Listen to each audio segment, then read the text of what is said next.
Assalamualaikum 5 class. I am your science teacher. Open your book. Today we will study the second topic of our second unit, the animal world. And the second topic of our second unit is the animal kingdom. What is animal kingdom? Animals का जो kingdom है क्या है? The organisms overall that are present in the whole world make a kingdom. वो एक kingdom बनाते हैं और वो कहलाता है animal kingdom. And animal kingdom is divided into two types. दो तरह की types हैं animal kingdom में organisms की. First is vertebrates and the second one is invertebrates. Vertebrates और invertebrates का क्या difference है? We studied earlier in our previous lecture. Vertebrates are the organisms that have backbone or spinal cord. उनका spinal cord होता है, backbone होता है, ठीक है. Invertebrates जो है वो उसका opposite है vertebrates का, इनकी कोई backbone नहीं होती, ठीक है.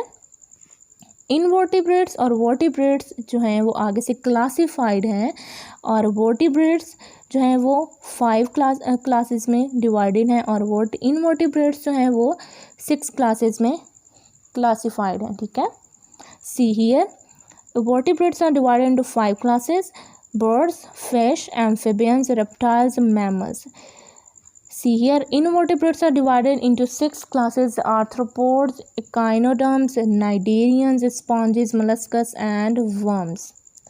Alright students, you have to learn this by heart to make your concept sound regarding animal kingdoms, its types, and the classes in which the vertebrates and invertebrates are divided. So let's start that how scientists divide the animal kingdom. In dividing animal into classes, scientists look at many physical features including.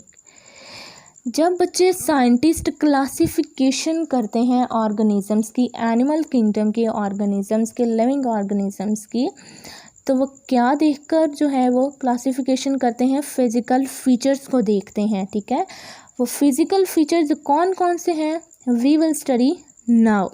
C students, whether they are warm blooded और cold blooded.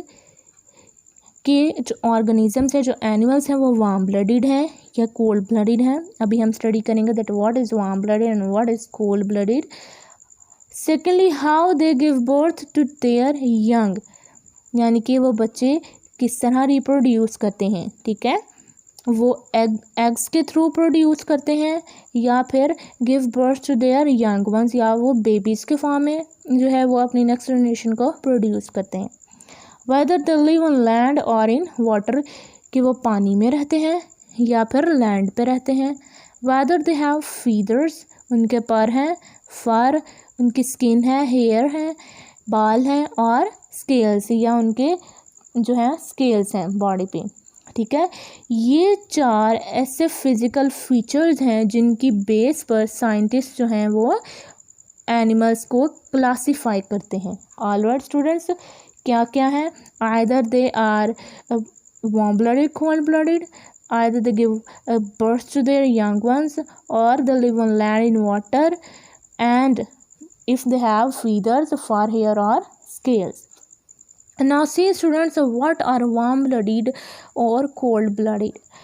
Warm-blooded animals keep their body temperature the same even when the temperature around them changes. Warm-blooded animals ऐसे animals हैं जो कि अपनी body का temperature change नहीं करते with respect to their surrounding. ऐसा नहीं होता कि उनकी बॉडी का टेम्परेचर, अगर सराउंडिंग में टेम्परेचर ज़्यादा है, गर्मी ज़्यादा है, तो उनकी बॉडी का टेम्परेचर भी हाई हो जाएगा, या फिर अगर सराउंडिंग में सर्दी है तो उनका बॉडी का टेम्परेचर कम हो जाएगा. ऐसा नहीं होता. वार्म ब्लडेड एनिमल्स में ऐसा नहीं होता. उनकी बॉडी का टेम्परेचर एक ही रहता है थ्रू आउट. अगर बाहर ज़्यादा सर्दी है या गर्मी है तो उनकी बॉडी में ऐसे चेंजेस आते हैं जो कि टेम्परेचर को मेंटेन करते हैं, टेम्परेचर को चेंज नहीं करते, ठीक है. अगर उनकी बॉडी का टेम्परेचर चेंज हो जाए तो वो सरवाइव नहीं कर सकते. फॉर एग्ज़ाम्पल अगर हम एनिमल्स की मिसाल दें तो उनके अंदर बर्ड्स वगैरह तो आते हैं, हमारे पास मैमल्स आते हैं. If we see the human beings को अगर हम देखें तो उनकी बॉडी का टेम्परेचर 37 सेल्सियस होता है. बच्चे ना वो इंक्रीज़ कर सकता है ना वो डिक्रीज़ कर सकता है.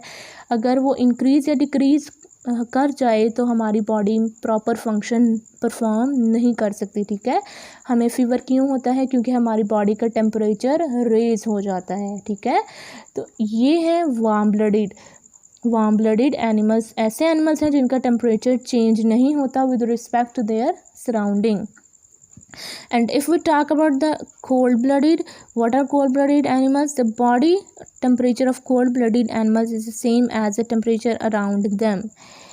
कोल्ड-ब्लडेड एनिमल्स क्या हैं? कोल्ड-ब्लडेड एनिमल्स ऐसे एनिमल्स हैं जिनका टेम्परेचर उनकी सराउंडिंग के हिसाब से चेंज होता रहता है. यानी कि अगर उनकी सराउंडिंग में सर्दी है तो उनका टेम्परेचर बॉडी का कम हो जाएगा, यानी कि उनकी बॉडी का टेम्परेचर इक्वल हो जाएगा उनकी सराउंडिंग के टेम्परेचर के इक्वल. ठीक है, उनका टेम्परेचर बॉडी जो बॉडी टेम्परेचर है वो उनके सराउंडिंग टेम्परेचर के इक्वल हो जाता है. आइदर जो है वो सर्दी है बाहर, उनके सराउंडिंग में टेम्परेचर हाई है या फिर लो है, उनके बॉडी का टेम्परेचर उस हिसाब से चेंज होता रहता है. ठीक है, वार्म ब्लडेड का जो टेम्परेचर है वो चेंज नहीं होता, उनको मेंटेन रखना पड़ता है. ठीक है, और कोल्ड ब्लडेड का टेम्परेचर चेंज हो जाता है जैसे जैसे उनकी जो इन्वायरमेंट है उसका टेम्परेचर चेंज हो. See here we are given some questions that you have to solve in your notebooks. We also have provided you some notes. I hope so you will find these answers here. Write down examples of animals that are warm-blooded, animals that are cold-blooded, animals that live on land, animals that live in water, animals that live on land and in water, animals that have feathers, animals that have fur or hair, animals that have scales. How do scientists classify these animals? Name the class each animal belongs to. You will need to do some research for this activity. I have told you here about the animal kingdom, that how they are classified, what are their types. 2 types animal kingdom has, and vertebrates are classified into 5 classes and invertebrates are classified into 6 classes. And in dividing animals into classes, scientists look many physical features that include these 4 main features, and this is the great big difference between warm blooded and cold blooded. warm blooded जो animals हैं वो temperature को change नहीं करते with respect to their surrounding, and cold blooded जो हैं वो अपने टेम्परेचर को इक्वल करते हैं जितना टेम्परेचर उनकी सराउंडिंग में होता है, आइदर इट इज़ हॉट और cold. And these are some questions that you have to learn by heart. So this is your today's lecture. Hope your concept is quite clear about the animal kingdom.